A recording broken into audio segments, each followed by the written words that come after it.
गांव का नाम था बड़गांव।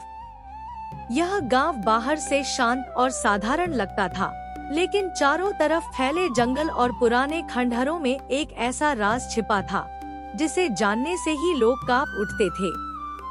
कहते थे कि बहुत साल पहले 7 चुड़ैलें गांव में रहती थी, जिनके कारण गांव उजड़ गया था। समय बीतता गया, लोग यह किस्सा भूलते गए, लेकिन सच्चाई कहीं नहीं गई। बरसात की एक रात थी, जब बिजली गरजी और गांव के पास वाले बड़ के पेड़ के नीचे पहली चुड़ैल दिखाई दी। उसके 3 सिर थे, हर सिर से अलग अलग आवाज निकल रही थी।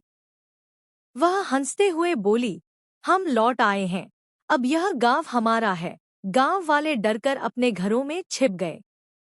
उसी रात गांव के कुएं का पानी लाल हो गया और खेतों की फसल काली राख में बदल गई। दूसरी रात कुएं से अचानक 5 सिर वाली चुड़ैल निकली। उसकी आंखों से खून टपक रहा था और हाथों में लोहे का खंजर था। उसने सीधे एक गरीब किसान के बेटे को पकड़ लिया और कहा, यह बच्चा अब हमारा है। बच्चे की चीख सुनकर पूरा गांव दौड़ा, लेकिन कोई हिम्मत नहीं कर सका। तभी एक औरत आगे बढ़ी। वह कोई और नहीं, बल्कि 3 सिर वाली चुड़ैल की पत्नी थी। उसका रूप थोड़ा मानवीय था, लेकिन उसकी आंखों में गहरी उदासी थी। उसने बच्चे को छुड़ाते हुए कहा, यह निर्दोष है, इन्हें छोड़ दो। बाकी चुड़ैलें उस पर हंस पड़ी, लेकिन उसी रात से चुड़ैलों के बीच मतभेद शुरू हो गया। फिर आई डंडा मारने वाली चुड़ैल। उसका रूप डरावना था, लेकिन आदत बहुत अजीब। वह गांव में आती और जिसको देखती, उसे अपने भारी डंडे से पीटती। उसके वार से कई लोग घायल हो गए और लोग उसे देखकर दूर दूर भागने लगे। इसके बाद आई खूनी चुड़ैल। उसका मुंह खून से लथपथ था और उसके नाखून तलवार जैसे लंबे। उसने गांव के मवेशियों पर हमला किया, कई गायें और बकरियां मारी गई। गांव वाले रो पड़े, क्योंकि उनके पास खाने के लिए भी कुछ नहीं बचा। लेकिन सबसे अजीब और खतरनाक चुड़ैल थी खिलौनों वाली चुड़ैल। उसका रूप पहली नजर में डरावना नहीं लगता था। वह बच्चों के सामने सुंदर गुड़िया और रंग बिरंगे खिलौने रख देती। मासूम बच्चे खुश होकर उसके पास चले जाते, लेकिन फिर कभी वापस नहीं लौटते। उनकी हंसी की गूंज सुनाई देती, मगर बच्चे गायब हो जाते। धीरे धीरे गांव में सिर्फ सन्नाटा और मातम रह गया। गांव के लोग अब पूरी तरह टूट चुके थे। कोई समझ नहीं पा रहा था कि इन 7 चुड़ैलों से कैसे बचा जाए। लेकिन रामू नाम का एक गरीब किसान, जिसकी पत्नी मर चुकी थी और जिसके पास सिर्फ उसका छोटा बेटा था, उसने ठान लिया कि वह इन चुड़ैलों का अंत करेगा। उसने सुना था कि चुड़ैलों की असली ताकत उनकी आंखों में छिपी होती है। अगर उनकी आंखें नष्ट कर दी जाए, तो वे कमजोर पड़ जाती हैं। रामू ने अपने बेटे को सुरक्षित जगह भेज दिया और अकेला जंगल की तरफ निकल पड़ा।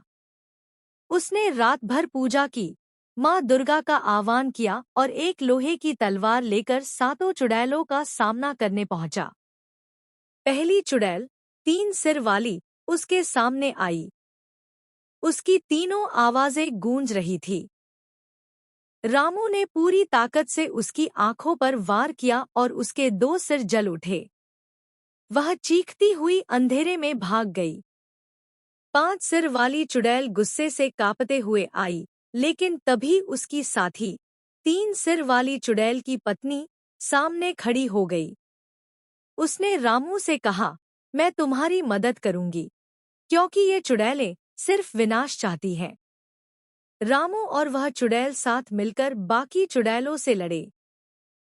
डंडा मारने वाली चुड़ैल ने उन पर हमला किया, लेकिन उसके ही डंडे से उसका सिर फट गया।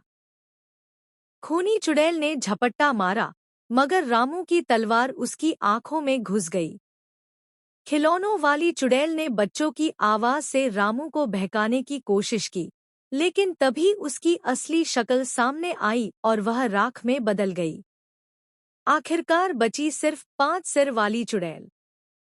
उसकी ताकत सबसे ज्यादा थी। उसने पूरा गांव हिलाना शुरू कर दिया। रामू और 3 सिर वाली चुड़ैल की पत्नी ने मिलकर उसका सामना किया। दोनों बुरी तरह घायल हुए, लेकिन अंत में रामू ने तलवार उसकी आंखों में उतार दी। वह आग में जलकर राख हो गई। गांव बच गया। आसमान से काले बादल हट गए और चांदनी फिर से चमक उठी। लोग रामू के घर दौड़े।